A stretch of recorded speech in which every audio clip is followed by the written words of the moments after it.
तैयार हो जाइए बाजार के भरपूर एक्शन के लिए। सोमवार की सुबह 100 पॉइंट नीचे एसजेएक्स निफ्टी। बड़ा सवाल है कि क्या हम वाकई में इतना नीचे खुलेंगे, और अगर इतना नीचे खुले तो क्या तुरंत खरीदारी के मौके होंगे, या फिर हफ्ते की शुरुआत में करनी है पोजीशन हल्की। क्या हो इस वायदा कारोबार की मंथली एक्सपायरी के हफ्ते की आपकी स्ट्रेटेजी, इसी पर करेंगे फोकस। स्वागत है आप सबका शेयर बाजार लाइव में। नमस्कार, मैं हूं अनिल सिंघवी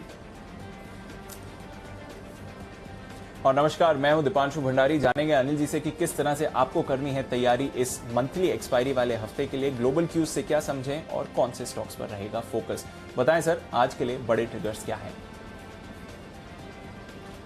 अमेरिकी बाजारों में तेजी दिखी है 125 अंकों की डाउ में, और हम जब बंद हुए शुक्रवार को तब 75-80 अंक ऊपर अमेरिकी बाजार ट्रेड करने के संकेत दे रहे थे, तो उसके मुकाबले में थोड़ी बेहतर तेजी होती हुई दिखी है। और उसके बाद आज 100 पॉइंट ऊपर फिर से डाउ फ्यूचर्स है। एशिया में हल्का फुल्का प्रॉफिट बुकिंग का थोड़ी बिकवाली का रुझान है। मेटल्स थोड़े से गिरे हैं, उसका असर आपको देखने को मिल रहा है। नतीजों के लिहाज से वीकेंड में बड़ा एक्शन रहा, लेकिन आज ग्रासिम के नतीजे आने वाले हैं, और वीकेंड पर जो रिजल्ट आए आमतौर पर वो एक्शन मिला जुला और पॉजिटिव साइड पर ही है।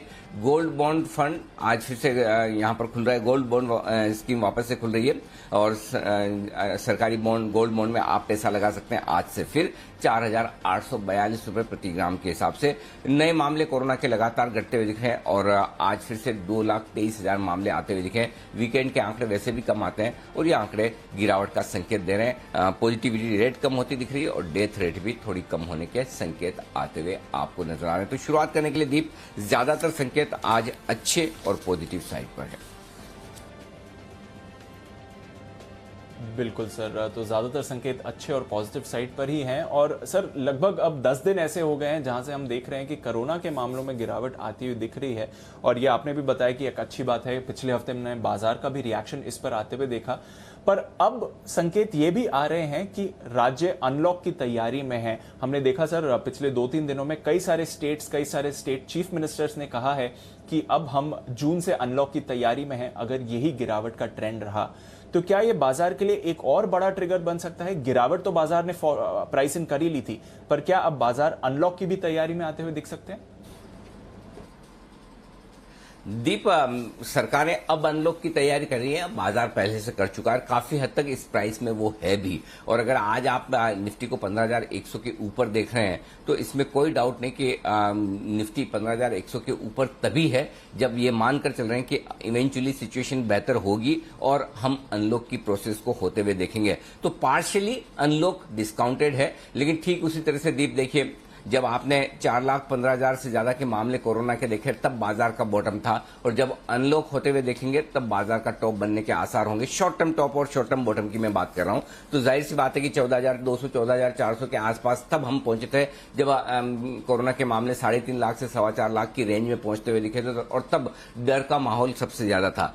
अब कोरोना को लेकर कॉन्फिडेंस बढ़ता हुआ दिख रहा है कि हम काबू में ले लेंगे, और बड़े शहरों में कंट्रोल में आता हुआ दिख रहा है। गांवों और छोटे शहरों में अभी भी थोड़ी सी सिचुएशन है, खराब है। कुछ राज्यों में अब काबू में आता दिख रहा है, कुछ राज्यों में अभी भी थोड़ा सा वक्त लगेगा। लेकिन वो जो कॉन्फिडेंस है कि जो बाजार का कि हम काबू में कर लेंगे, जैसे जैसे आप अनलॉक की थीम होते हुए देखेंगे वैसे वैसे बाजार उसे पहले से डिस्काउंट करने की कोशिश करेगा। लेकिन क्या इसका मतलब यह है कि बाजार 100% डिस्काउंट करके पहुंच चुका है? मेरा जवाब होगा ना। अभी भी इस लिहाज से स्टीम बाकी है, जगह बाकी है, ऊपर जाने की गुंजाइश है, क्योंकि अब तक अनलॉक हुआ नहीं है। जब अनलॉक होना चालू होगा तब लोग ये समझेंगे कि अरे वाह, अब तो कोरोना गया और फिर से हम back to track, life back to normal है। तब तक आप देर हो चुकी होगी, तब तक बाजार यहां से आपको थोड़े और ऊपर मिल सकते हैं। तो मेरा ये समझना है कि अगर सिर्फ और सिर्फ कोरोना के ट्रिगर के लिहाज से आप बाजार, ट्रिगर्स मल्टीपल होते हैं, सिर्फ एक ट्रिगर के दम पर आप बाजार को अनुमान नहीं लगा सकते, विश्लेषण नहीं कर सकते। लेकिन एक जो बड़ा अहम ट्रिगर है भारतीय बाजारों के लिए अपना खुद का, वो कोरोना के जो बढ़ते हुए मामले हैं। तो कोरोना के बढ़ते हुए मामले बॉटम बनाते हुए नजर आए, बेहतर होने की उम्मीद में ये तेजी हुई, और जब आपको अनलॉक शब्द बार बार सुनने को मिलेगा और अनलॉक होता हुआ नजर आएगा, वहां पर बाजार टॉप बनाने की कोशिश करेंगे। तो मैं ये कहूंगा, अगर आप मुझे पूछे कि अगर अनलॉकिंग के दम पर बाजार को जितना बढ़ना चाहिए उसमें से कितना बढ़ चुके, तो मेरा ये मानना है कि 60-70% हम अनलॉक को डिस्काउंट करके चल चुके हैं। 20-30%, 40% अभी अपसाइड और शायद उस लिहाज से बन सकती है। लेकिन इसके साथ साथ आपको दूसरे ट्रिगर्स को भी देखना होगा। काफी कुछ ट्रिगर्स आपके ग्लोबल मार्केट्स के भी होते हैं, काफी कुछ ट्रिगर्स एफआईज की पोजीशन की भी होती है, लेकिन इसमें कोई डाउट नहीं दीप कि ये हफ्ते और अब जून के पहले हफ्ते तक, यानी कि ये और अगला हफ्ता 2 हफ्ते कम से कम आपको एक थीम पर बहुत फोकस करना है। और एक शब्द जो आपको सबसे ज्यादा सुनने को मिलेगा, जिसे 3 बार हमने लिखा है आपको, अनलॉक अनलॉक अनलॉक, ये शब्द है अब जो बाजार में सब रटेंगे, सब जपेंगे और ये सब सुनना देखना चाहते हैं, हम भी चाहते हैं, लेकिन बाजार उसकी तैयारी पहले से करता है और आपको भी पहले से करनी है। और इसी के दम पर अप्रैल और मई के 2 महीने आपके लिए बाजार में बेहतरीन रहे, अगर आपने सही वक्त पर एंट्री की है, सही वक्त पर बने रहे। और कैश मार्केट के स्टॉक्स में जो पूरा एक्शन पिछले 2 महीने में हुआ है, वो सिर्फ और सिर्फ इसी दम पर हुआ है कि सिचुएशन आपके लिए बेहतर होने के संकेत है। तो जो आपके सवाल का जवाब है, अनलॉक बिल्कुल होने की तैयारी में। और जिस तरह से मामले आप देखेंगे 1 जून के बाद या 31 मई को जो अनलॉक जो लॉकिंग हो चुकी है, उसके बाद अब धीमे धीमे एक एक करके राज्य सरकारों की तरफ से रिलैक्सेशन आएंगे और रिलैक्सेशन बाजार को पसंद आएंगे। जी दीप। बिल्कुल सर, तो ये एक बड़ी थीम निकल कर आ रही है, अनलॉक अनलॉक अनलॉक। पर जैसे सर ने कहा, बाजार ऑलरेडी आगे चलते हैं, तो कहीं ना कहीं ये प्राइस इन थोड़ा हो चुका है, थोड़ा और वाले समय में दिखेगा। तो एक्शन का ये तो एक ट्रिगर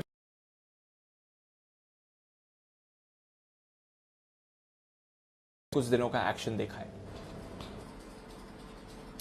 आज का ट्रेड इंपॉर्टेंट है दीप। आज आपको एक अच्छी मजबूत पॉजिटिव क्लोजिंग चाहिए एक्सपायरी के हफ्ते में, और मंथली एक्सपायरी के हफ्ते की अहमियत सबसे ज्यादा होती है क्योंकि यहां पर एफआईज की पोजीशन सबसे ज्यादा होती है वीकली एक्सपायरीज के मुकाबले में। तो आज की ये जो हफ्ते की हम शुरुआत कर रहे हैं, यहां पर आज भले ही आपको एसजेएक्स निफ्टी से कमजोरी के संकेत आते दिख रहे हैं, 75-80 पॉइंट नीचे है, लेकिन आज आपके लिए क्लोजिंग बहुत जरूरी है। और क्लोजिंग बेसिस पर और जितना गैप डाउन ओपन हो, अगर उसके बाद आप बढ़कर स्क्रीन पर मजबूती दिखा पाए और पॉजिटिव बंद हो पाए, तो ये आपके लिए एक्सपायरी तक का मूड माहौल सेट करेगा। तो इस लिहाज से ये इंपॉर्टेंट है। देखिए, आप लाइफ टाइम हाई के बेहद करीब है, इंट्राडे के लिहाज से भी और क्लोजिंग लिहाज से भी। 15,431 का आपका लाइफ टाइम हाई है 16 फरवरी का, और 15 फरवरी को आपने 15,314 की लाइफ टाइम हाई क्लोजिंग देखी है। तो लाइफ टाइम हाई क्लोजिंग से आप सिर्फ 135 पॉइंट दूर है। 135 पॉइंट का मतलब क्या है? हार्डली 0.1%। तो कोई बहुत बड़ी बात नहीं है कि आप वहां से भागकर दौड़ लगाकर लाइफ टाइम हाई तक पहुंच जाए। तो लाइफ टाइम हाई के बेहद नजदीक, और ऐसे में ये बहुत जरूरी कि एक्सपायरी के हफ्ते में कुछ और शॉर्ट्स, देखिए जितना आप ऊपर जाएंगे उतनी शॉर्ट कवरिंग होती हुई दिखेगी। मैं एफआईज के डेटा में आपको विस्तार से बताऊंगा भी कि कितनी शॉर्ट कवरिंग और बाकी है। लेकिन एक्सपायरी के हफ्ते में 2 चीजें बहुत जरूरी है। एक, 15,315 के ऊपर की क्लोजिंग, लाइफ टाइम हाई के ऊपर की क्लोजिंग आपके लिए एक बड़ा ब्रेकआउट का और संकेत देती नजर आएगी। दूसरा, 14,900 के ऊपर बने रहना, यह भी बेहद जरूरी है। अब जब तक आप 14,900 के नीचे बंद नहीं होते, तब तक आपके लिए ट्रेंड रिवर्सल होगा नहीं। तो अब धीमे धीमे आपके लिए बढ़त बनाने का वक्त है। कुछ समय अगर निफ्टी 15,000 15,300 की रेंज में भी अगले 1-2 ट्रेडिंग सेशन बिताए क्लोजिंग बेसिस पर, कोई बुरा नहीं है। और अगर ये 300 पॉइंट की भी रेंज बनी रहे, ओवरऑल ये बेहद साफ है कि एक्सपायरी हफ्ते में हम बहुत पॉजिटिव नोट पर जा रहे हैं। मूड माहौल पिछले हफ्ते की क्लोजिंग को देखते हुए बहुत बढ़िया है, और पूरी संभावना ये है कि हर निचले स्तरों पर आपको खरीदारी आती हुई भी दिखेगी। लेकिन बात वही है कि अगर आपको एक बढ़िया क्लोजिंग आज मिल जाती है, आज की क्लोजिंग आपके लिए एक्सपायरी तक का बढ़िया मूड माहौल सेट कर सकती है। और मैं पॉजिटिव हूं, मैं उम्मीद करता हूं कि आपको उतना बुरा ट्रेडिंग सेशन दिखेगा नहीं जितना आपको एसजेएक्स निफ्टी दिखा रहा है। जी दी। बिल्कुल सर, तो चलिए ये भी एक बड़ा इंपॉर्टेंट ट्रिगर बनते हुए दिख रहा है सर। बट थोड़ी ये जो एफआईज की पोजीशनिंग की बात थी, ये थोड़ा अगर आप विस्तार में समझाएं सर। वैसे तो हम रोज डेटा डिस्कस करते ही हैं, बट पिछले हफ्ते हमने शॉर्ट कवरिंग का थोड़ा सहारा देखा। क्या ये शॉर्ट कवरिंग पूरी हो चुकी है या फिर अभी भी थोड़ा स्कोप दिखता है जहां तक बाजार के एक्शन का सवाल है? ना पूरी तो होने का कोई चांस है नहीं, अभी भी है, लेकिन काफी कुछ हो चुकी है दीप। एक्चुअली देखिए, एफआईएस के डेटा को लेकर मैं आमतौर पर कॉन्ट्रा कॉल लेना ज्यादा पसंद करता हूं। 40-42% पर जब एफआईएस की इंडेक्स लॉन्ग पोजीशन घटकर आ गई थी, तो शायद हम अकेले बात कर रहे थे कि अब यहां से और ज्यादा बेच नहीं पाएंगे। कितना बेचेंगे? और बेचने के लिए कोई ऐसी बड़ी वजह तो होनी चाहिए कि ग्लोबल मार्केट्स बड़े खराब हो जाए, या फिर हम मार्च 2020 वाली सिचुएशन में कोरोना में जा रहे हो। उतना डर अगर एफआईएस को हो तब तो अलग बात है, और वैसा डर पूरे मार्केट को तो है नहीं, खाली एफआईएस को है। तो वो कितना कब तक बेचेंगे? और वो दांव सही रहा, और 40-42% के आसपास 2-3 दिन रहने के बाद इंडेक्स लॉन्ग पोजीशन लगातार ऊपर आती हुई दिखी है। उस आमतौर पर जो हमने डेटा क्रंचिंग किए दीप पिछले 15 महीनों के, उसमें एक सिचुएशन साफ है कि अगर 3 दिन तक एफआईज की इंडेक्स लॉन्ग पोजीशन 40-42% के आसपास रहती है तो वो रिकवर होकर वापस से 70% तक पहुंचने की कोशिश करती है। अब कल के डेटा देखिए, शुक्रवार के जो आज हमारे सामने है, एफआईज की इंडेक्स लॉन्ग पोजीशन बढ़कर 61% के आसपास आ गई है। अब एफआईज उतने शॉर्ट रहे नहीं जितने हफ्ते 10 दिन पहले थे। देखिए शॉर्ट कवरिंग हो चुकी है। अब आपको डेटा एफआईज के पसंद आने लगेंगे, लेकिन अब पसंद आने का फायदा नहीं है। हमें एफआईज के डेटा तब पसंद आ रहे थे जब खराब थे, क्योंकि खरीदना तब है। अगर खरीद कर शॉर्ट काट कर बैठ जाएंगे तो ऊपर के लेवल पर खरीदेगा कौन? नीचे के लेवल पर तो ट्रेडर्स ने खरीद लिया। अगर ऊपर के लेवल पर शॉर्ट काटने के लिए, फ्रेश खरीदारी करने के लिए लेफ्ट आउट फीलिंग के साथ या तो घरेलू फंड आए या फिर एफआईज और शॉर्ट कवर करें। आज तो अब शॉर्ट कवर करने के लिए जगह कम बची है। मैं ये नहीं कह रहा कि बिल्कुल खत्म हो गई है, अब भी ऐसा नहीं कि एफआईज ने सारा काट लिया, यहां से और नहीं लॉन्ग कर सकते हैं। जहां एफआईज की इंडेक्स लॉन्ग पोजीशन रुकती है वो 2 लेवल है दीप। एक 60-62% के आसपास यहां हम पहुंच चुके हैं, दूसरा 70-72% के आसपास। तो हो सकता है ग्लोबल मार्केट्स अगर आपको सपोर्ट करे तो एफआईज को मजबूरी में और शॉर्ट काटना पड़े। एक्सपायरी का हफ्ता है तो आप इंडेक्स लॉन्ग पोजीशन को 70-72% पर जाते हुए देख सकते हैं, और उस लिहाज से 200 पॉइंट की तेजी निफ्टी में और हो जाए तो बड़ी बात नहीं। ये एक ऑप्शन ये है।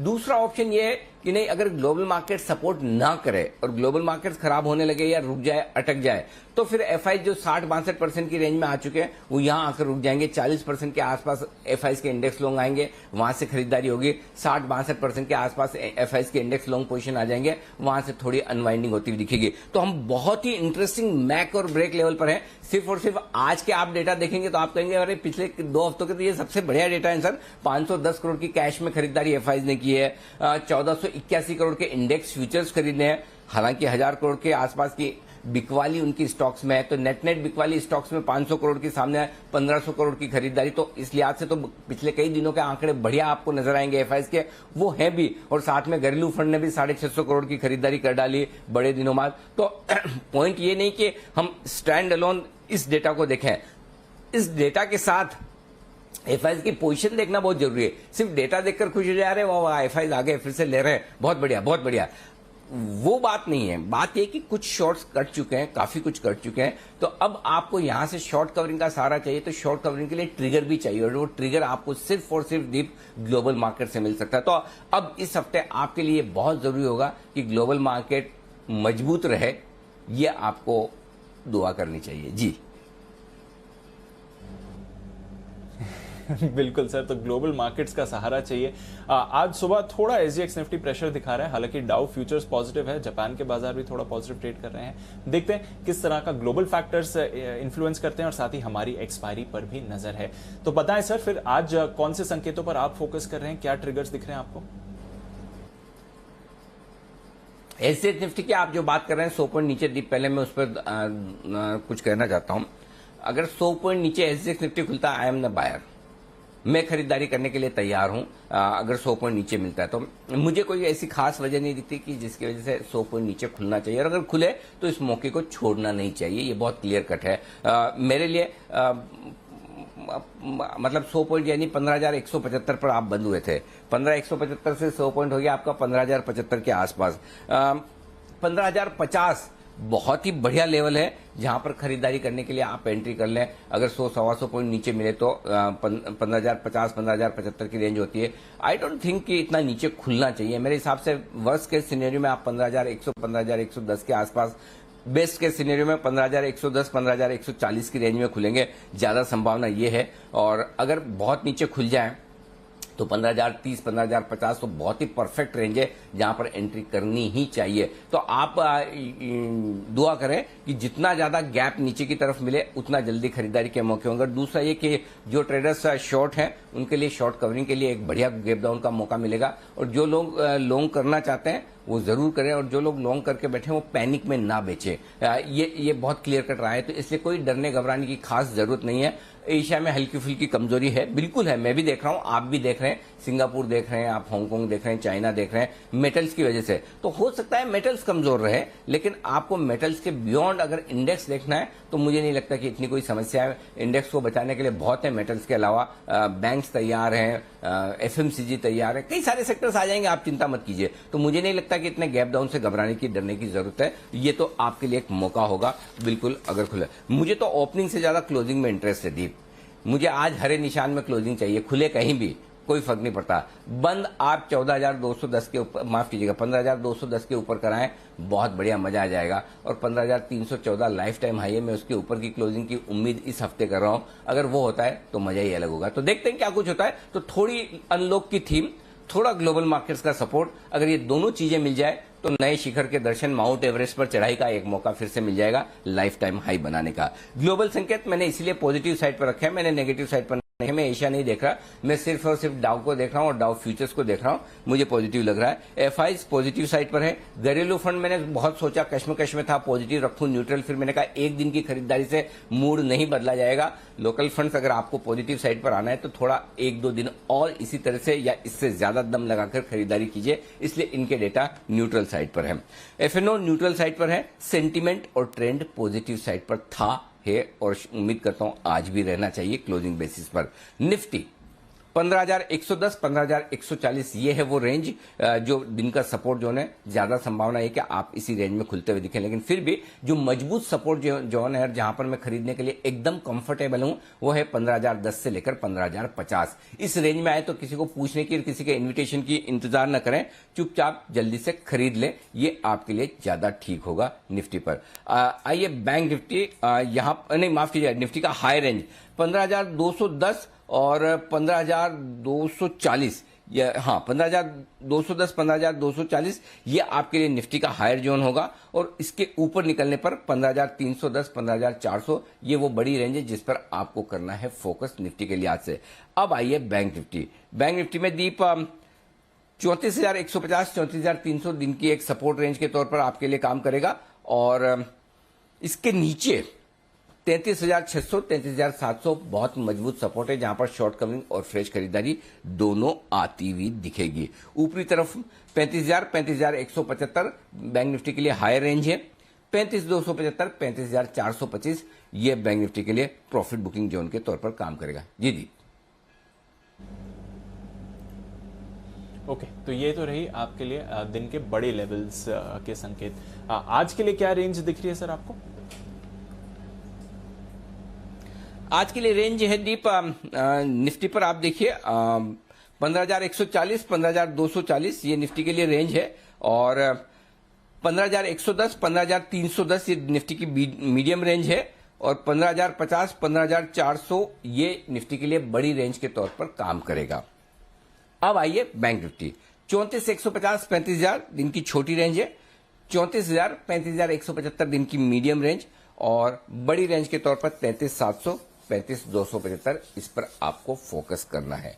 अगर बाकी मैं डेटा आपको बता दूं, एफआईज की हम बात कर ही चुके हैं, काफी कुछ शॉर्ट कवरिंग हो चुकी है एफआईज की तरफ से। इंडेक्स लॉन्ग पोजीशन अब उनकी 61% पर आ चुकी है, 55% से बढ़कर। और पुट कॉल रेशियो 1.38 के आसपास है, कंफर्टेबल है। विक्स डाउन है 3%, वो भी कंफर्टेबल है, कोई दिक्कत वाली बात नहीं। जी बिल्कुल सर, तो ये तो रहे जहां तक रेंजेस का सवाल है, लेवल्स का सवाल है और डेटा का इंडिकेशन है। अब बताएं सर, एग्जिस्टिंग पोजीशंस के लिए क्या करें, आज क्या स्ट्रैटेजी होनी चाहिए? देखिए दीप, इंट्राडे बेसिस पर तो आपका स्टॉप लॉस 15,000 का होगा निफ्टी पर।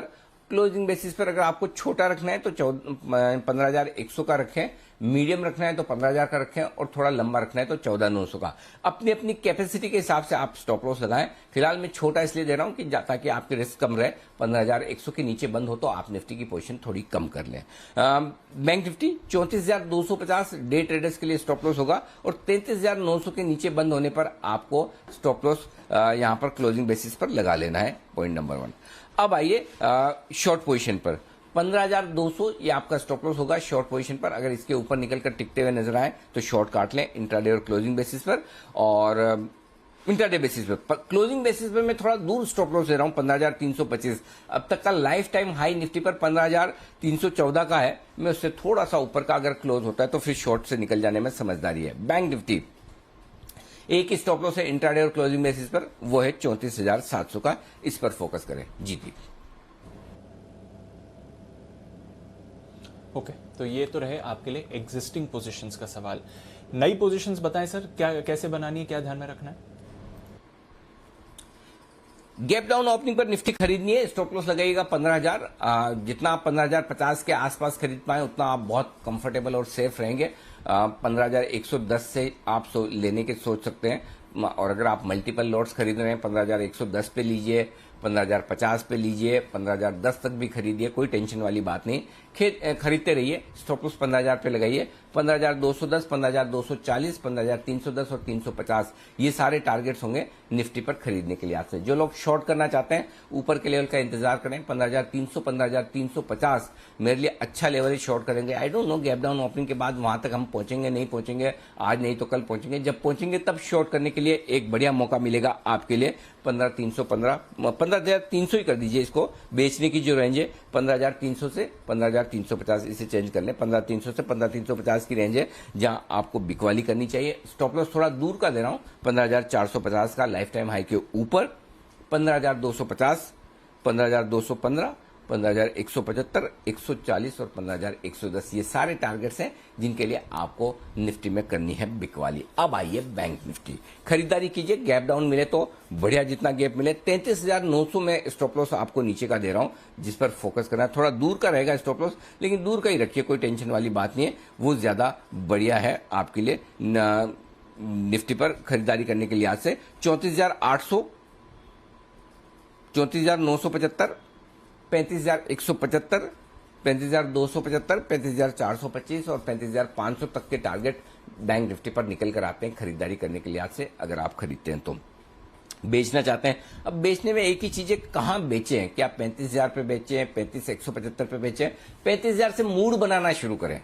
लेकिन बेचने के लिए अब रेंज वो थोड़ा सा अभी इसको लेकर मैं थोड़ा सा बहुत कॉन्फिडेंट नहीं हूं कि 35,000 पे बेच ले। बहुत गैप मिला तो 35,000 पर बेचेंगे।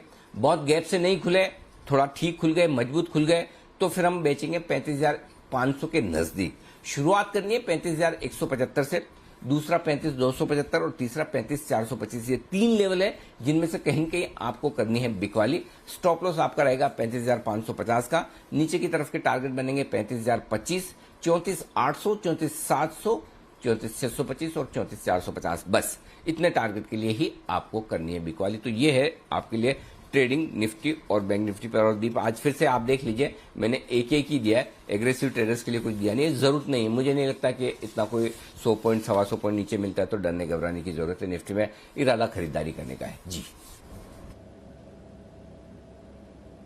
बिल्कुल सर, घबराने की जरूरत नहीं है। ये आप पिछले कई दिनों से कह रहे हैं, बाजार की हर डिप वीकनेस खरीदारी का ही मौका दिख रहा है। नया हफ्ता है, एक्सपायरी पर नजर है, ये है आपके लिए पूरी की पूरी पोजीशंस बनाने की स्ट्रैटेजी।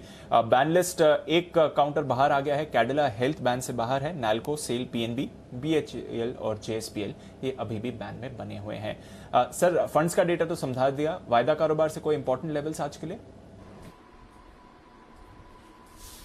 वायदा कारोबार के इंपॉर्टेंट लेवल्स, देखिए 15,100 के ऊपर जब तक हम, आपने जो पहला सवाल पूछा था उसका मैं स्पेसिफिकली एफआईएस के लिहाज से नहीं, इन जनरल आपको जवाब देना चाहता हूं। 15,100 के ऊपर जब निफ्टी है, जहां हम बंद हुए 15,175, 1 करोड़ शेयर कॉल राइटर्स अभी भी शॉर्ट हैं। 15,200 के पार निकल कर टिकेंगे तो करीबन 1 crore 30 lakh share call writers short हो जाएंगे, और ये शॉर्ट कवरिंग इसी हफ्ते होनी है।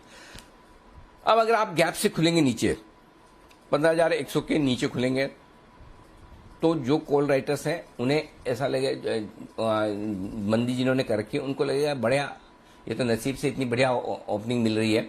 क्योंकि डाउ फ्यूचर्स हम जब बंद हुए थे शुक्रवार को, तब 80-85 पॉइंट ऊपर थे, उसके मुकाबले में 125 ऊपर बंद हुए, उसके मुकाबले में साथ में 100 पॉइंट और डाउ फ्यूचर्स ऊपर है। तो फिर तो कोई ऐसी खास वजह है नहीं कि हमें नीचे खुलना चाहिए। तो इस लिहाज से आपको तुरंत ही नीचे शॉर्ट कवरिंग का सहारा मिलता हुआ दिखेगा। तो पॉइंट क्लियर है कि आपको जैसे आप नीचे खुलेंगे आपको थोड़ा शॉर्ट कवरिंग का सहारा तो आएगा ही आएगा, इसके लिए चिंता करने की जरूरत नहीं। और 15,000 का लेवल पुट राइटर्स के लिहाज से हाईएस्ट ओपन इंटरेस्ट है 46 लाख शेयरों का, तो आप उसके नीचे आसानी से जाएंगे नहीं। तो आपके लिए नीचे की रिस्क मैक्सिमम 200 पॉइंट की है, वो आपको मैनेज करनी है जैसे भी आप मैनेज करना चाहें।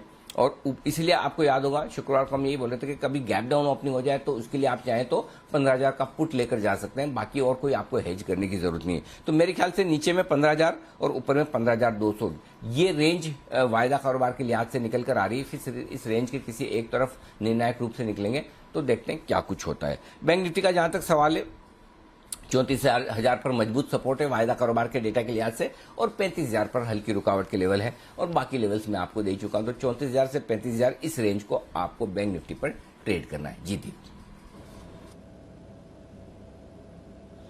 ओके, तो ये है आपके लिए आज का पूरा ट्रेड सेटअप और कौन से इंपॉर्टेंट लेवल्स हैं। देखते हैं, इंटरेस्टिंग सेशन होगा। गैप डाउन पर आपको मौका ढूंढना है, ये है सर की सलाह। आइए फिर बता दें आपको कौन से स्टॉक्स हैं जहां पर आपको रखनी है नजर, वीकेंड पर कौन से नतीजे रहे हैं। थोड़ी देर में बंधन बंसल से भी नतीजों पर करेंगे हम चर्चा। मानसी, कुशल, देवांशी और साथ ही आशीष हमारे साथ तैयार है। मानसी, गुड मॉर्निंग, बताएं आज के कुछ ट्रिगर्स और पोस्ट मार्केट अर्निंग्स कौन सी हैं। Good morning Deepanshu, good morning Anil sir. Cash space की कंपनियों के नतीजे आज आने वाले हैं। कई सारी, Dalmia India cement, Bharat sugar, JK paper, Balaji amines, ADF foods, Lakshmi machine works, इन पर नजर रहेगी। इसके अलावा अरविंद फैशंस 65 रुपए प्रति शेयर के पार्टली पेड शेयर की किश्त भरने की आज आखिरी तारीख है। खाद्य सचिव आज एक बैठक खाद्य तेल की बढ़ती कीमतों पर दोपहर 3 बजे करने जा रहे हैं, तो ये भी एक इम्पोर्टेंट बैठक है जिस पर हमारी नजर रहेगी। गोदरेज इंडस्ट्रीज और डीसीडब्ल्यू के नतीजे आते हुए हमने देखे हैं। गोदरेज इंडस्ट्रीज कमजोर नतीजे दिखे हैं। कंपनी की आय में करीब 16% की गिरावट देखने को मिली है। वहीं कंपनी जहां 103 करोड़ का मुनाफा देख रही थी, निस्तेमाही 92 करोड़ का लॉस कंपनी ने देखा है। मिस्टर पिरोचा गोदरेज को बोर्ड ऑफ डायरेक्टर्स में अतिरिक्त डायरेक्टर के तौर पर नियुक्त किया गया है। 1 अप्रैल 2022 से इनकी नियुक्ति होती हुई दिखेगी। इसके अलावा डीसीडब्ल्यू कंपनी के नतीजे मजबूत आते हुए देखने को मिले हैं। यहां पर कंपनी की आय 55% बढ़ी है। कामकाजी मुनाफा 571% बढ़ता हुआ दिखा है। वहीं मार्जिन जो है 3.5% से 15% पर जाते हुए दिखे, और जहां कंपनी 25 करोड़ का नुकसान झेल रही थी, इस तिमाही 6.5 करोड़ का प्रॉफिट कंपनी को होता हुआ दिखा है। ओके, तो कुछ मिड कैप नंबर्स आपके लिए जहां पर रिएक्शन आते हुए दिखेगा। आइए कुछ और मिड कैप अर्निंग्स के बारे में जानते हैं कुशल के साथ। गुड मॉर्निंग कुशल, बताइए। Good morning Deepanshu. सबसे पहले नंबर्स में शॉपर स्टॉप, यहाँ पर नंबर्स बेहतर साइड पर देखने को मिले हैं। खासकर अगर आप मार्जिन्स देखें कंपनी की, तो वहां पर 10.4% से बढ़कर करीब 14% के मार्जिन्स कंपनी ने रिपोर्ट किए हैं। साथ ही कंपनी का जो घाटा है वो भी 127 करोड़ से घटकर केवल अब 24 करोड़ रह गया है। तो बेहतरीन नंबर्स शॉपर स्टॉप की तरफ से। मंगलम सीमेंट नंबर्स बेहतर साइड पर दिख रहे हैं। कंपनी की जो मार्जिन्स है 16% से 19%, ऑपरेशनली बेहतर परफॉर्मेंस है, और मुनाफे में भी बढ़िया उछाल दिखा है। 16 करोड़ से बढ़कर 36 करोड़ का मुनाफा कंपनी दर्ज किया, और 1.5 रुपए प्रति शेयर का डिविडेंड का भी ऐलान है। Punjab and Sind Bank company जो है प्रॉफिट में आती हुई दिखी है 8 तिमाहियों के घाटों के बाद।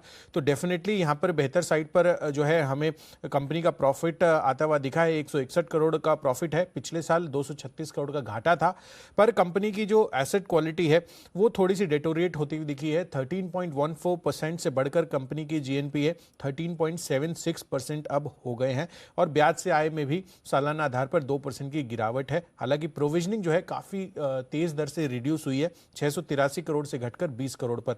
और अंत में स्पंदना स्फूर्ति, यहां पर भी अगर आप देखें नंबर्स वाइज, तो कंपनी की जो ब्याज से आय है वो करीब 23% बढ़कर 265 करोड़, और मुनाफे में 41% की गिरावट के साथ करीब 50 करोड़ पर आया है। कुछ खबर भी है जहां पर न्यूज बेस्ड अगर आप देखें तो बीएसई इंडिसेस में बदलाव आते हुए दिखे हैं। 21 जून से जो ये बदलाव है ये लागू होते हुए नजर आएंगे, जहां पर सेंसेक्स में टाटा स्टील एडिशन होगा और ओएनजीसी बाहर निकलता हुआ दिखेगा।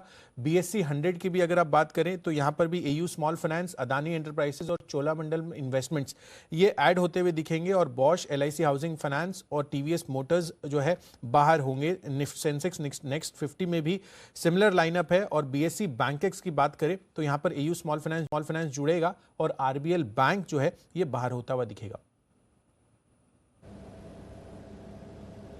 ओके, तो निफ्टी सेंसेक्स और साथ ही बीएसई के इंडिसेस में होने वाले हैं बदलाव, उसके लिए हो जाते हैं तैयार और कुछ नंबर्स आपके लिए। आइए देवांशी से भी जानते हैं फिफ्टी ने क्या बदलाव किए हैं और कुछ और खबरें आज के लिए क्या हैं। गुड मॉर्निंग देवांशी, बताएं। Good morning Deepanshu. अब देखिए FTSE में जो बदलाव होते हुए दिखे हैं वो 18 जून से लागू होते हुए दिखेंगे, 18 जून की क्लोजिंग से, तो 19 जून से आपको एप्लीकेबल होते हुए दिखेंगे, जहां पे ग्लैंड फार्मा लार्ज कैप में अब शामिल होता हुआ दिख रहा है और वहीं पे IRFC जो है वो मिड कैप में शामिल होता हुआ दिखा है। इसके अलावा कई ऐसे स्टॉक्स हैं जिनके वेटेज में बदलाव होते हुए दिखे हैं। भारतीय Airtel, Tata steel, L&T, Asian paints, TCS समेत 40 स्टॉक्स हैं जिनके वेटेज में बढ़त होती हुई दिखी है और इसी के चलते आपको ये सारे स्टॉक्स पर नजर रखनी चाहिए। नैटको फार्मा के लिए काफी अहम खबरें आती हुई दिख रही थी वीकेंड में। आप देखिए सबसे पहले तो कंपनी को कैंसर की जो दवा है रेवलिमिड, उसकी जो जेनरिक वर्जन है उसके लिए मंजूरी मिल चुकी है US FDA से। और आप देखिए अगर हम पहली तिमाही की बात करें तो जो इनोवेटर है उनकी जो बिक्री होती हुई दिखी थी वो करीब $300 के आसपास होती हुई दिखी थी। इसके चलते आपको फोकस रखना चाहिए। साथ ही कोविड के इलाज के लिए जो मोन्यूपिराविर कैप्सूल्स है उसके फेज 3 ट्रायल्स अब कंपनी शुरू करती हुई दिखेगी। इसके साथ ही कंपनी की जो किडनी और लीवर के ट्रांसप्लांट की दवा है इसको भी US FDA से मंजूरी मिल चुकी है। तो ये तीनों के चलते आज नैटको फार्मा पर आपको फोकस करना होगा। यूको बैंक जहां पे 27 मई को फंड जुटाने पर बोर्ड की बैठक होने वाली है। QIP, FPO साथ ही प्रेफरेंशियल इश्यू के जरिए फंड जुटाती हुई दिख सकती है बैंक। हीरो मोटोकॉर्प अच्छी खबर आ रही है, जहां पे 24 में यानी कि आज से जितने भी प्लान्स हैं उसमें कामकाज कंपनी ने शुरू कर दिया है। कोविड इम्पैक्ट और साथ ही जो लॉकडाउन्स चलते हुए दिख रहे थे इसी के चलते इनके जितने भी प्लान्स थे वहाँ पे कामकाज ठप था। MSTC पर नजर रखें, LIC ने अपनी हिस्सेदारी कम कर दी है। हिस्सेदारी करीब 6% थी, वहां से घटाकर 3.9% कर दी है। और साथ ही प्राज इंडस्ट्रीज पर भी आप नजर रखें, जहां पे HDFC म्यूचुअल फंड ने अपनी हिस्सेदारी कम की है। हिस्सेदारी 6.5% थी, वहां से कम होकर करीब 4.3% अब हिस्सेदारी होती हुई दिखी है। 19 मई को कंपनी ने करीब 2.19% हिस्सा बेचा था। ग्यूफिक बायो में भी SBI म्यूचुअल फंड ने अपनी हिस्सेदारी कम की है, करीब 0.4% की हिस्सेदारी थी, 3.86%, वहां से कम करके 3.65% कर दी है। 20 मई को 0.21% हिस्सेदारी कंपनी ने बेची थी ग्यूफिक बायो में। तो ये कुछ स्टॉक्स हैं जहां पे आज आपको फोकस करना चाहिए। ओके, तो ये है आपके लिए पूरे के पूरे सेटअप और कुछ फंड एक्शन भी, पर कुछ और खबरें बाकी हैं क्योंकि वीकेंड है, काफी सारे आपके लिए खबरें आती हुई दिखी हैं। तो मानसी के पास दोबारा चलते हैं। मानसी, बताएं क्या है कुछ और खबरों वाला action.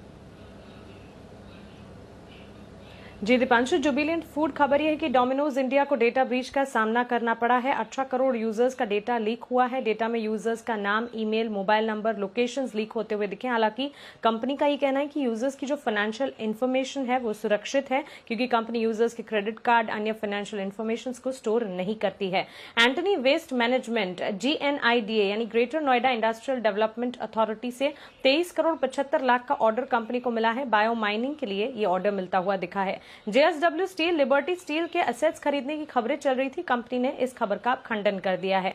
India bulls real estate MD Mehul Johnson पर इनसाइडर ट्रेडिंग नियमों के उल्लंघन के चलते सेबी ने 25 लाख का जुर्माना लगाया। और अंत में धनी सर्विसेज, सेबी ने कंपनी सेक्रेटरी पर 55 लाख का जुर्माना लगाया। 2016 में चेन्नई IT पार्क बेचने के अप्रूवल के बाद समय पर ट्रेडिंग विंडो बंद न करने के चलते ये जुर्माना लगाया है। ओके, तो नजर रखिए, ये कुछ और खबरों वाले शेयर्स आपके लिए। आइए कुशल से एक बार जान लेते हैं कि कुछ फंड एक्शन जो फ्राइडे को या पिछले हफ्ते होते दिखा है वो क्या है। कुशल बताइए। बिल्कुल दीपांशु, 4 बल्क डील्स हैं। इनफैक्ट एक उसमें इनसाइडर ट्रेड भी है। बल्क डील में म्यूजिक ब्रॉडकास्ट, यहाँ पर मार्सेलस इन्वेस्टमेंट मैनेजर्स ने करीब 31 लाख शेयरों की बिकवाली की है। इक्विटी देखेंगे तो 0.9% स्टेक है, 23.14 पर शेयर पर। साथ ही Den networks, broad street investment Singapore ने करीब 41 लाख शेयरों की बिकवाली की है, 0.9% इक्विटी स्टेक है, 46.26 के लेवल्स पर। और max health care, WF Asian recognition fund ने करीब 82 लाख शेयरों की बिकवाली की है, 287 रुपये 7 पैसे के भाव पर। और अंत में एक इनसाइडर ट्रेड है वरुण बेवरेजेस में, जहां पर प्रमोटर वरुण जयपुरिया ने करीब 17 लाख शेयरों की बिकवाली की है 21 मई को। ओके, तो ये है आपके लिए कुछ फंड एक्शन और प्रमोटर एक्शन भी। आइए ब्रोकरेजेस का एक्शन आज किधर है ये भी एक बार देख लेते हैं FIR में।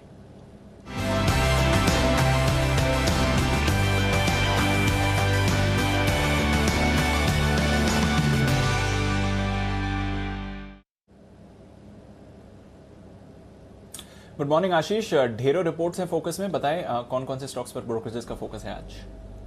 बिल्कुल दीपांशु, लंबी लिस्ट है। सबसे पहले देखिए स्टेट बैंक ऑफ इंडिया, यहाँ पर सब ब्रोकरेज हाउस अगर आप देखें तो असेट क्वालिटी से बेहद प्रभावित नजर आ रहे हैं। सबसे ज्यादा लक्ष्य पूरे ब्रोकरेज हाउस में अगर आप देखें तो गोल्डमैन सैक्स ने दिया है खरीदारी की राय के साथ, लक्ष्य बढ़ाया 585 से बढ़ाकर 648। इसके अलावा जेपी मॉर्गन ओवरवेट की रेटिंग दे रहे 515 रुपए के लक्ष्य के लिए। मॉर्गन स्टैनली भी सुपर बुलिश नजर आ रहे हैं, इन्होंने ओवरवेट की रेटिंग को बरकरार रखा है 600 रुपए के लक्ष्य के लिए। और ये कह रहे हैं कि पूरे FY21 में अगर आप देखें तो ऑलमोस्ट पूरे डिकेड की सबसे 10 साल में सबसे बढ़िया एसेट क्वालिटी कंपनी ने रिपोर्ट किया है। और आगे का जो ग्रोथ आउटलुक है वो शानदार नजर आ रहा है, और साथ ही साथ जो वैल्यूएशंस है वो भी बहुत सस्ते हैं, जिसके चलते देखिए सबके जितने भी ब्रोकरेज रिपोर्ट्स आई हैं सब पॉजिटिव देखने को मिल रही है। श्री सीमेंट यहाँ पर भी नजर रहेगी। CLSC की रिपोर्ट आई है जहां पर अपग्रेड कर दी है रेटिंग, बिकवाली से अब अंडर परफॉर्म की रेटिंग दी है 28,160 रुपए के लक्ष्य के लिए। और ये कह रहे हैं कि जो ऑपरेशनल तौर पर नतीजे देखें तो अनुमान के मुताबिक है, लेकिन जो आगे का ग्रोथ आउटलुक है वो थोड़ा सा म्यूटेड नजर आ रहा है। हालांकि जो कीमतों में बढ़त है वो पॉजिटिव मानी जाएगी। इसके अलावा अगर आप देखें तो गोल्डमैन सैक्स ने भी जो है करंट मार्केट प्राइस से ऊंचा लक्ष्य दिया है, न्यूट्रल की रेटिंग के साथ 28,070 का लक्ष्य दिया है। 27,623 के आसपास की जो है शुक्रवार की क्लोजिंग है। अगली रिपोर्ट है JSW स्टील पर। यहाँ पर भी देखिए नतीजों के बाद रिपोर्ट्स आते हुए दिखी हैं और बढ़िया ही रिपोर्ट्स आई हैं, क्योंकि नतीजे जो है अनुमान से बेहतर, और कंपनी ने जो है एक्सपांशन प्लान्स की भी घोषणा की है, जिसके चलते जेफरीज खरीदारी की राय दे रहे हैं 820 रुपए के लक्ष्य के लिए। CLSA ने आउट परफॉर्म की रेटिंग दी है, लक्ष्य में देखिए काफी बढ़ोतरी की है, 490 रुपए से लक्ष्य को बढ़ाकर 740 कर दिया है। मॉर्गन स्टैनली ओवरवेट की रेटिंग दे रहे 590 से लक्ष्य को बढ़ाकर 920 कर दिया है। करीब 700 के आसपास की जो है शुक्रवार की क्लोजिंग है। यूनाइटेड स्पिरिट्स यहाँ पर भी देखिए नतीजे बढ़िया है, हालांकि जो है एड स्पेंस में करीब 15% की सालाना कटौती की है, इसके चलते मार्जिन बेहतर देखने को मिले। जेपी मॉर्गन न्यूट्रल की राय दे रहे 650 रुपए के लक्ष्य के लिए, 572 के आसपास की शुक्रवार की क्लोजिंग है। हिंडाल्को नतीजे बढ़िया, जेफरीज खरीदारी की राय दे रहे हैं 480 रुपए के लक्ष्य के लिए, 390 क्लोजिंग है। और अंत में हिंदुस्तान पेट्रोलियम, यहाँ पर CLSC की रिपोर्ट है जहां पर रेटिंग को डाउनग्रेड कर दिया है, अब खरीदारी की राय से आउट परफॉर्म की रेटिंग दे रहे हैं, और लक्ष्य इन्होंने 270 से बढ़ाकर 285 कर दिया है। और एक कह रहे हैं कि इन्वेंट्री गेन्स के चलते नतीजे बढ़िया है, हालांकि जो कोर एबिटा है वो इनके अनुमान से कमजोर है, जिसके चलते इन्होंने EPS में करीब 3% की कटौती की है, जिसके चलते यहाँ पर भी नजर रखनी होगी। तो ये है नतीजों का पूरा एक्शन, और उसके बाद उन पर ढेर सारी रिपोर्ट्स। आइए अब बढ़ते हैं नतीजों पर ही आगे, और वक्त है वरिंदर रिजल्ट एक्सरे का।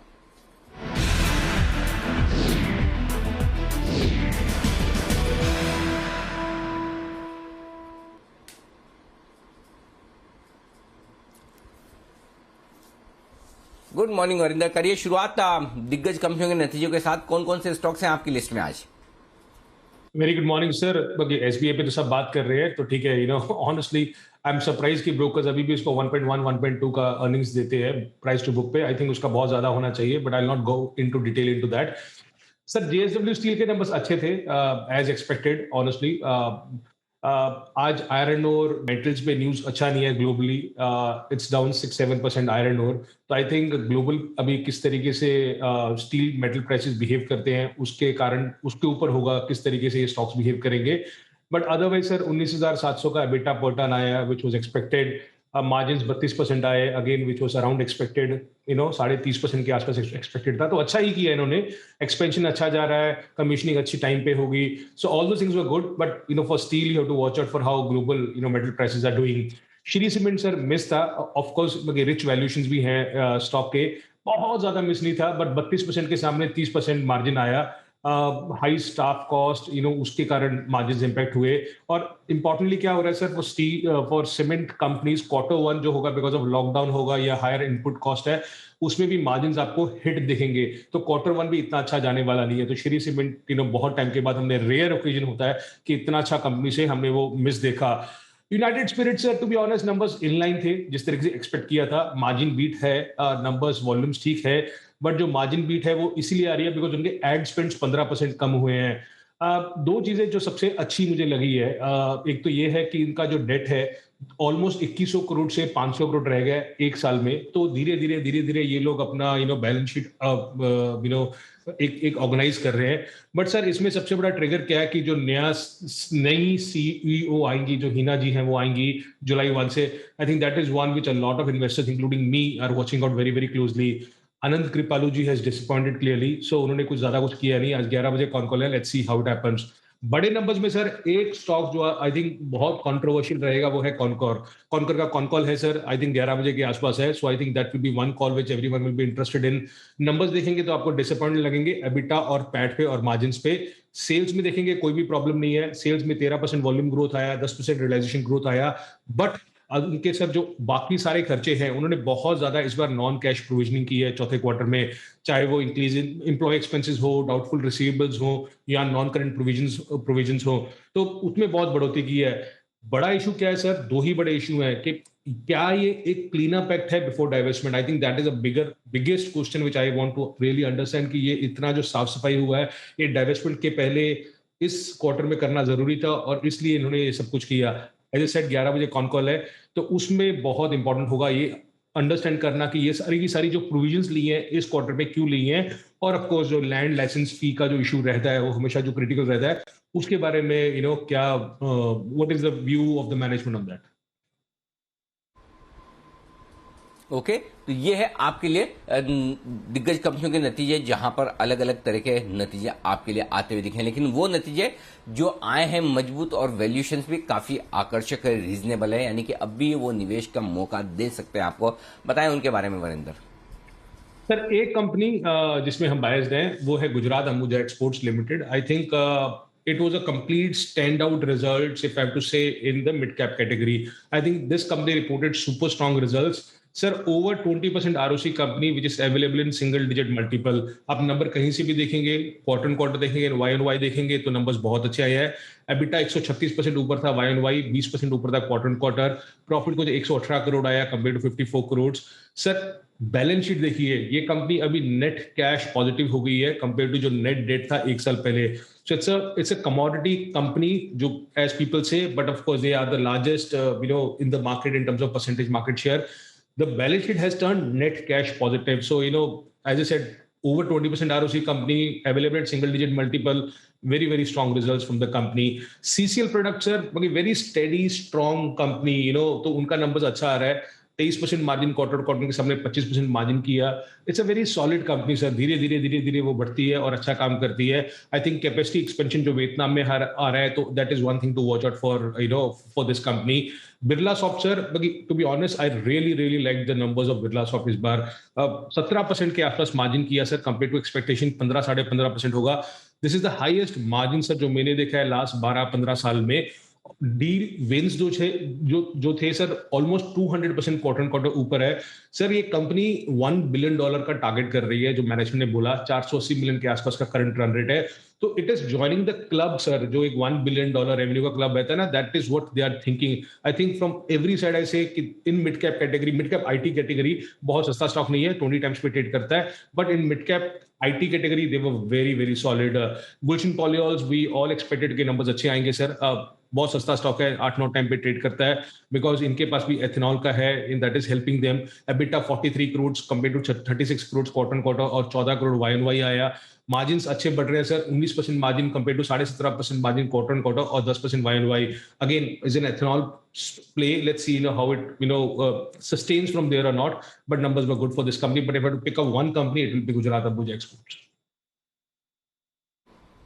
Okay, Gujarat Ambuja export. और मैं आपको बता दूं कि जब हमने इस सीजन में ये नई सीरीज की शुरुआत की एसआईपी स्टॉक की, कि वो स्टॉक्स जो आपको धीमे धीमे अपने पोर्टफोलियो में ऐड करने चाहिए, खरीदने चाहिए, पहला स्टॉक जो था इस एसआईपी स्टॉक की सीरीज का वो गुजरात अंबुजा एक्सपोर्ट ही था, और वो इसी दम पर था कि इस कंपनी के लिए बड़ा टर्न अराउंड वाला समय आता दिख रहा है, नतीजे बेहतरीन आएंगे। और आप देख सकते हैं मैंने 1.5 महीने में किस तरह की तगड़ी परफॉर्मेंस, मेरे ख्याल से 100 रुपए के आसपास इस स्टॉक को रिकमेंड किया था। दीप अभी अपने डेटा देखकर बताएंगे कि क्या प्राइस पर स्टॉक की रिकमेंडेशन हुई थी और किस दिन हुई थी, उससे आपको अंदाजा लगेगा। आइए, नतीजे मजबूत है लेकिन वैल्यूएशन थोड़े से महंगे, और साथ ही उम्मीद के मुताबिक जो नतीजे आए उनके बारे में बताएं Varinder.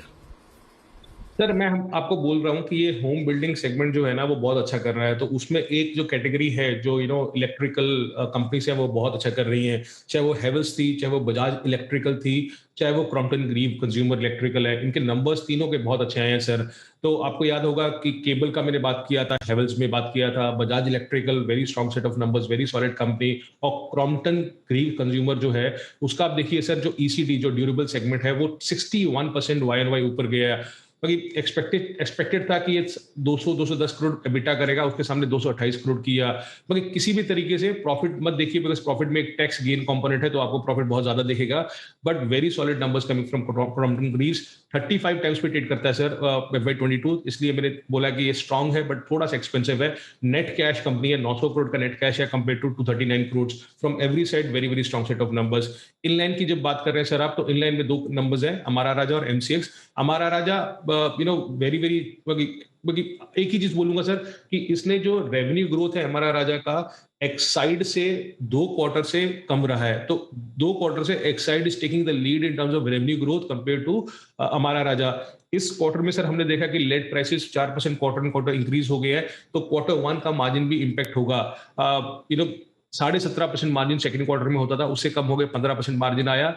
Inline set of numbers है, बहुत तोड़फोड़ नंबर्स नहीं है। MCX इनलाइन मैंने इसलिए रखा है सर बिकॉज जिस तरीके से ऑटो कंपनीज का अपने को पता होता है कि हर महीने कितना सेल्स होगा, उस तरीके से अपने को पता होता है इन कमोडिटी एक्सचेंज कि एवरेज ट्रेडेड वॉल्यूम जो है वो हर दिन कितना होता है। सो एवरीवन न्यू कि इसका जो 4th क्वार्टर में है 13-15% जो EDT जिसको बोलते हैं हम, एवरेज डेली टर्नओवर बोलते हैं, वो कम है। तो सेल्स 13% कम आया जो एक्सपेक्टेड था। द गुड पार्ट वाज कि एबिटा सिर्फ 7% कम आया। तो of course they have taken into cognisance, cost control किया, सब कुछ किया, तो मार्जिन 50% के आसपास भी रखा है। प्रॉफिट इसलिए ज्यादा कम दिख रहा है आपको बिकॉज अदर इनकम कम हुई है, so that is not issue. अच्छा चीज क्या रहा है सर कि FY21 में इसका जो मार्केट शेयर इन कमोडिटीज है वो 96% हो गया कंपेयर टू 94। और याद रखिए कि अप्रैल महीने में, मई महीने में the EDT has increase by 23% month on month, so the EDT has been increasing for that thing.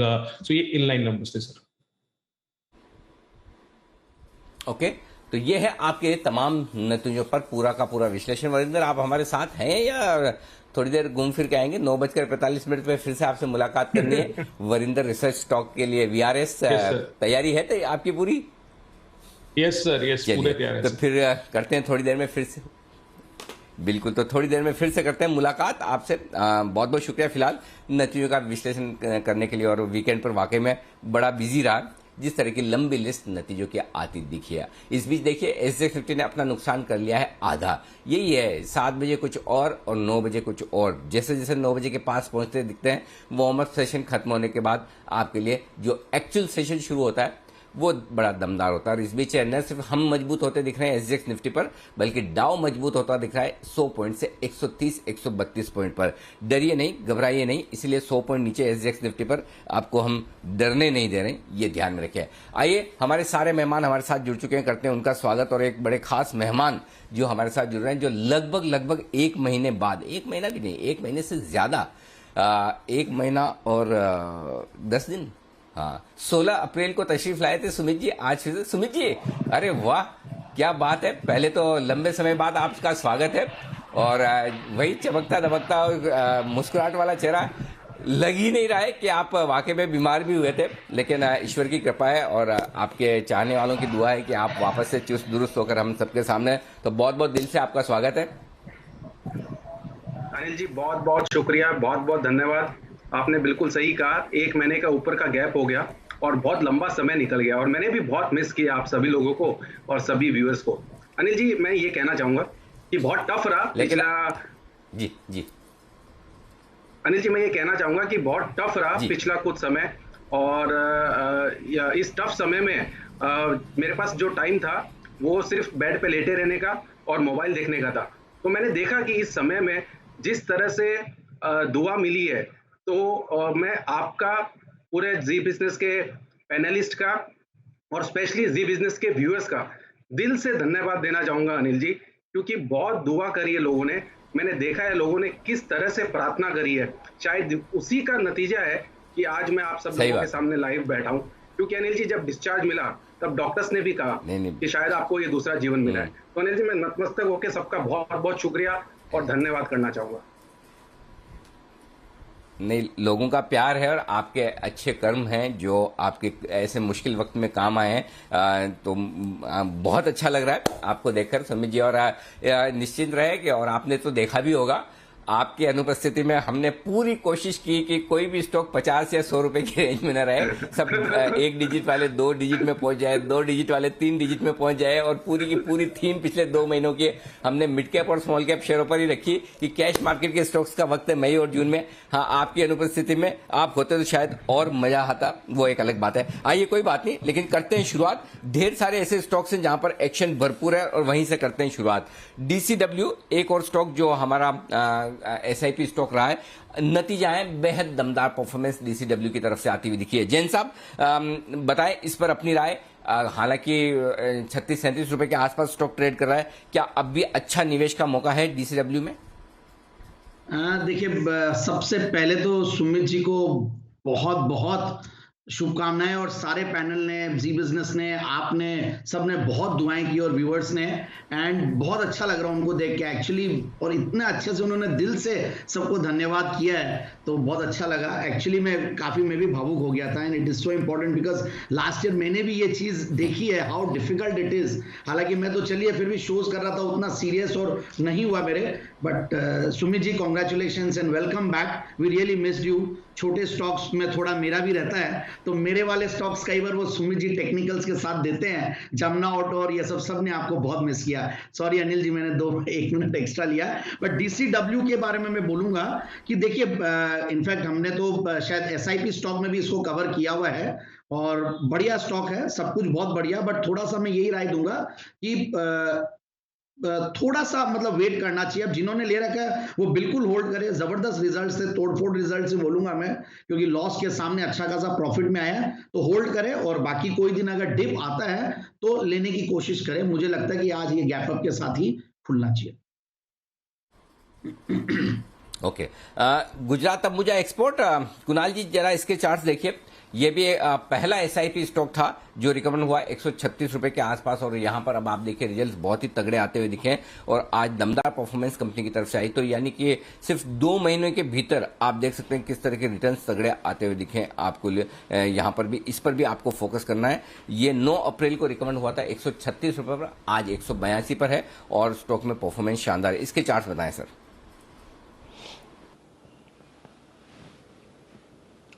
Anil ji देखिए, गुड मॉर्निंग आपको, गुड मॉर्निंग दीपांशु को, विशेष गुड मॉर्निंग सुमित जी को। और सुमित जी को अनिल जी हम सबने बहुत मिस किया, और आज उनको पैनल पर देखकर बहुत अच्छा लग रहा है। अनिल जी, हमारा परिवार पूरा हो गया उनके आने से, तो बहुत खुशी मिल रही है, और दिल से सबने दुआएं की कि वो वापस आ जाएं, और वो आ गए हैं, तो अनिल जी बहुत खुशी हो रही है।